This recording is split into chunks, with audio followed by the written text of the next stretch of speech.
আসসালামু আলাইকুম। এখন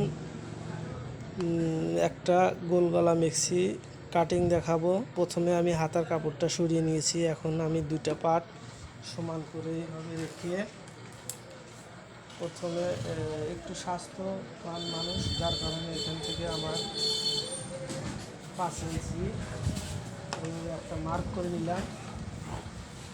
মার্ক করে নেওয়ার পর এখন এইভাবে এখান থেকে 6.5 একটা মার্ক করলাম। আর এখান থেকে আমার 2.25 ইঞ্চি একটা মার্ক করলাম। 2.25 ইঞ্চি মার্ক করার টাইম দেওয়ার পর এখন হচ্ছে আমার গলার মাপটা নিতে হবে। প্রথমে এইভাবে এখান থেকে আমার এটা অনেকে আছে একটু বড় গলা পরে, অনেকে আছে একটু ছোট গলা পরে, যার কারণে এখানে আমি একটু ছোটো গলাই পরে, যার কারণে এখানে আমি 7.5 ইঞ্চি একটা মার্ক করলাম।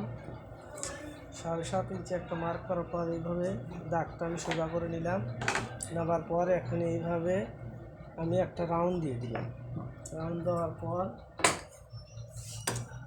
এখন এইভাবে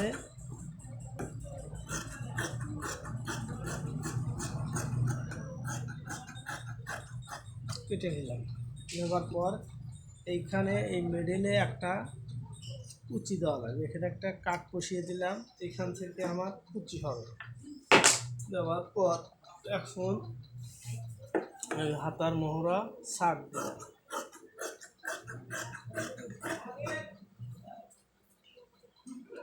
দেওয়ার পর এইভাবে আমার এটা হয়ে গেল।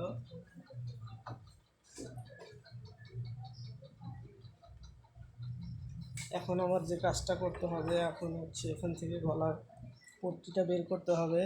এখন আমি এইভাবে দুইটা পার্ট সমান করে ধরে এইভাবে এখন হচ্ছে আমার গলার মাপ। প্রথম বললাম যে গলাটা আমার একটু ছোট হবে, যার কারণে আমি এখান থেকে 2.25 ইঞ্চিতে একটা মার্ক করলাম। মার্ক করার পর এখান থেকে আমি 4.5 ইঞ্চিতে একটু মার্ক করলাম। করার পর এখন এইভাবে আমি রাউন্ডটা দিয়ে নিলাম। নেওয়ার পর এখন আমি গলাটা কেটে নিলাম।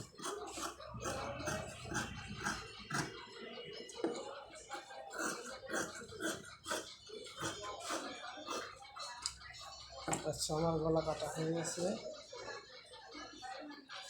এইভাবে দুটা পার্ট আলাদা করি। আর এই যে প্রথমেই আমি হাতাটা কেটে রেখেছি, এই যে আমার হাতাটা এই যে এখন হয়ে গেছে। এখন বাকি কাজ আপনাদের সেলাইতে সম্পূর্ণ ভিডিওটা দেখবেন। আশা করি ভিডিওটা ভালো লাগবে। ভিডিওটা ভালো লাগলে অবশ্যই চ্যানেলটা সাবস্ক্রাইব করবেন এবং নোটিফিকেশনটা অন করে রাখবেন। নতুন নতুন ভিডিও পেতে চ্যানেলের পাশেই থাকবেন। আসসালামু আলাইকুম, সবাই ভালো থাকবেন। খুদা হাফেজ।